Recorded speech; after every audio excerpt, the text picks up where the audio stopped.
Unless you've been under a rock, then you would know that the NFL offseason is heating up. We got Aaron Rodgers news, Russell Wilson on the move, and we're going to talk about all of it here on today's Chiefs Report. But first, this is why you subscribe, because major stuff is happening, and a lot of it impacts the Chiefs as well. And, of course, when the Chiefs make some moves, we'll break that down. Also, subscribe, youtube.com/ChiefsTV, and we will have you covered with more Chiefs news and rumors.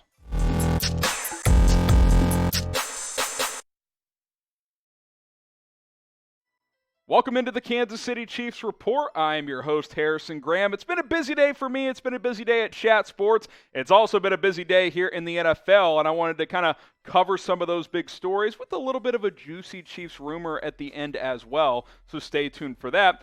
Let's start with the news that impacts the Chiefs most directly, and that is Russell Wilson being traded to the Denver Broncos. This is obviously a massive move for the NFL. It's a massive implication type of move for the AFC West, and it directly impacts the Kansas City Chiefs for years to come. Let's break down the trade, and I'll kind of give my thoughts on how things stack up in the AFC West. Drew Lock, Shelby Harris, Noah Fant, 2 first-round picks, 2 second-round picks, and a 5th-round pick to Seattle for Russell Wilson and a 4th-round pick. And the way this kind of unfolded was fascinating, because we'll talk about Aaron Rodgers in a second, but it was announced that Aaron Rodgers was staying in Green Bay, and then within an hour, Russell Wilson gets traded to the Broncos. Very, very interesting. This obviously has huge, major implications for the AFC West and in the NFL. There's no way around it. This division, all of a sudden, is the best division in football, and I'm not sure it's even close. Sure, the NFC West is still good,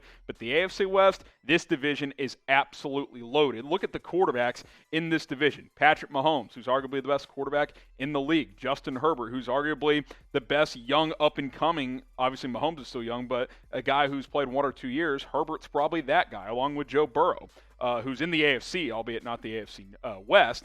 Russell Wilson is now in Denver with the Broncos, and Derek Carr is not a slouch. Like, he's a good NFL quarterback, and he is a distant 4th in this division. This division is going to be a beating. It is going to be tough, 6 games a year for here on out, as long as these quarterbacks are in this division. So what do you think? Who is going to win the AFC West in 2022? Type KC for the Kansas City Chiefs, type LV for the Las Vegas Raiders, type LAC for the LA Chargers, type DEN for the Denver Broncos. Pin comment on today's video, so if you get hit with that YouTube ad break, let me know who's going to win the AFC West.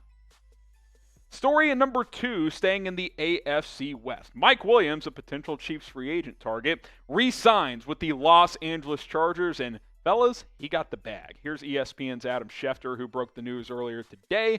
Chargers and Mike Williams reached an agreement on a 3-year, $60 million deal that includes $40 million guaranteed and $28 million in year 1. I don't know if that's his cap hit. I highly doubt it, but the fact that he gets 28 of the 60 in year 1, yeah, Mike, you can buy yourself a new house, even in Los Angeles. Here are his stats from last year, and we had heard some rumblings that if he hit the open market, he could be a target for Kansas City. Not for $20 million a year, which is what he got, but I'm not surprised that he got paid, because the Chargers can't replace him with someone else. They had to pay him. Now, I would argue that they overpaid, but hey, good for him. He got the bag. This is kind of what happens sometimes, right? You have a career year.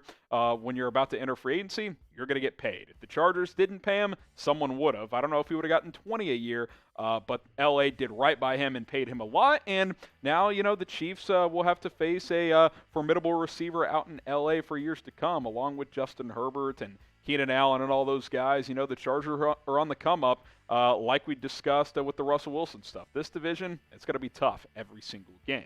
Did the Chargers overpay for Williams? Like, if I was the Chiefs and he became available, I wouldn't have given him $20 million a year. Type Y for yes, type in for no. Did LA overpay for Mike Williams? I would argue yes, but he is a good player.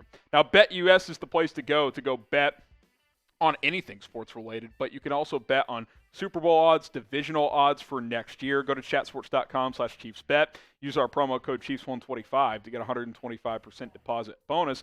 Updated AFC West odds for next season. Chiefs still the favorites at even odds to win the division. So if you bet $100 and win, you get your initial 100 back, and you'd get another 100 on top of that. Broncos up to plus 225. Chargers at plus 375, and then the Raiders at plus 850. 50. Man, it's a tough day for the Raiders. That's all I'm going to say, because this division with the top 3 teams is going to be an absolute bloodbath.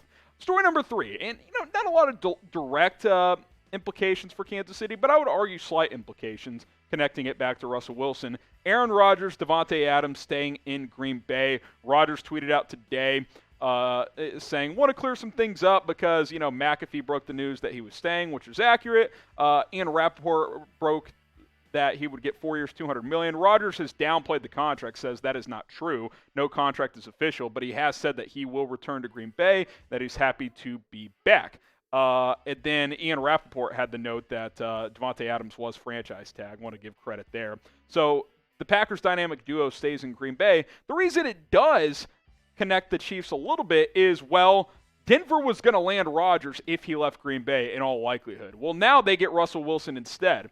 I'd rather face Wilson than Rodgers, at least in the short term. Sure, Wilson's going to play longer. He's only 33, whereas Rodgers is 37, 38. But in the short term, I would much rather take my chances with Russell Wilson than Aaron Rodgers. So I think there is a direct impact. It was a monster day in the NFL. It really was. I mean, when 2 major quarterback stories come out like this, especially Russell Wilson getting traded, I mean, that's huge. It's one of the bigger trades of all time, at least in recent NFL history. So Wilson to the Broncos, but you don't have to deal with Aaron Rodgers. And honestly, had Denver gotten Rodgers, they might have gotten Adams as well. Would you rather face Rodgers and Adams or Wilson? I'd rather face Russell Wilson. Who do you think is the better quarterback right now? Type RW for Russell Wilson, type AR for Aaron Rodgers.